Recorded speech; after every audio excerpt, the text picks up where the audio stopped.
Willkommen zu diesem kleinen Tutorial, wie ihr Yokai Watch 1 für die Nintendo Switch auf Deutsch spielen könnt. Ich wurde öfters danach gefragt, als ich gedacht hätte, denn eigentlich ist es einfach eine simple Nintendo Switch Mod, wie jeder andere auch. Ihr braucht dazu kein kompliziertes Setup wie für den Randomizer, ihr könnt es einfach drag and droppen. Aber für die Leute, die es immer noch wissen wollen, hier bitte Tutorial, meinetwegen. Also, was ihr zuerst macht, ist, ihr geht in den Link, ihr klickt den Link in der Videobeschreibung. Dort findet ihr den GBA Temp Thread. Und hier ist dieses kleine Vorschaufenster. Ich weiß nicht, ob das für euch dann laden wird oder ob das für euch überhaupt ein Embed ist. Und hier klickt ihr dann auf den Download Anyway Knopf. Das ist einfach, weil Google sich irgendwie, keine Ahnung, 50 Megabyte Limit beim Virenscannen gesetzt hat und deshalb keinen Dateien vertraut, die größer sind. Aber naja, es ist komplett sicher. Ich habe es mehrmals gemacht, mehrmals runtergeladen für alle möglichen Versionen. Und ja, ladet euch die erstmal runter. Wenn ihr euch die Mod dann runtergeladen habt, dann macht ihr einmal einen Linksklick und dann einen Rechtsklick. Dann öffnet ihr alle Extrahieren. Und ja, hier ist dann, klickt ihr einfach auf Extrahieren. Es ist komplett egal eigentlich, wo ihr es extrahiert hin. Es ist nur wichtig, dass ihr es von da aus dann wiederfindet, damit es nicht komplett verloren geht. So, hier drin ist der Title-ID-Ordner und hier drin habt ihr diese beiden Ordner.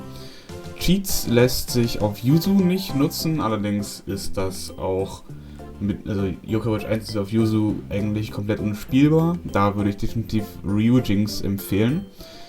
Für Yokai Watch 4 funktionieren beide. Ich hatte da mit Yuzu bessere Performance. Letztendlich kommt es darauf an, was euch lieber ist, welcher Emulator euch lieber ist oder ob ihr lieber auf der Switch spielen wollt, wo ich auch gleich noch zu komme.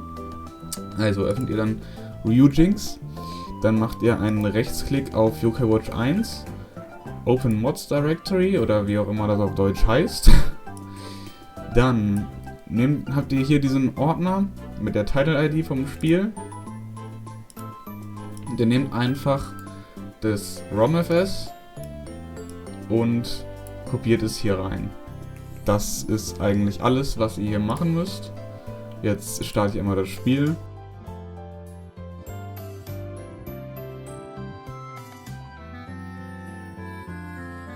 Und wie ihr sehen könnt, ist es komplett auf Deutsch. Also ja, das war's auch schon mit dem Tutorial, für Ryujinx zumindest. Ich kann euch gleich noch zeigen, wie ihr es auf der Switch machen könnt. Aber ja, das ist es für Emulatoren. Bedenkt dabei auch, ich werde kein extra Tutorial noch für Yokai Watch 4 dann wieder machen. Es sei denn, es entwickelt sich bis dahin dann eine revolutionäre neue Art und Weise, wie man Mods auf Emulatoren lädt.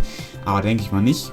Für Yokai Watch 4 ist es genau das gleiche Verfahren. Ihr hättet für das hier einfach ein komplett anderes, normales Mod-Tutorial verfolgen können. Es ist genau das gleiche. Jetzt kommen wir zur Nintendo Switch. Um das Ganze auf der Nintendo Switch zu spielen, dazu müsst ihr einfach nur eine Datei in einen Ordner schieben, beziehungsweise einen Ordner in einen anderen Ordner. Stellt euch einfach vor, der Downloads-Ordner wäre in diesem Fall gerade die Switch SD-Karte. Ich habe gerade keine Lust, das auf meiner tatsächlichen Switch SD-Karte zu machen, weil ich dazu die ganze Switch runterfahren, SD-Karte rausnehmen, raufpacken, wieder reinschieben und dann wieder mit RCM und dann muss ich wieder Payloads injecten und all sowas. Darauf habe ich jetzt keinen Bock. Also haben wir hier einfach den Ordner Downloads. Da drauf habt ihr, also auf der SD-Karte von der Switch habt ihr dann den Ordner Atmosphere. Da ist dann,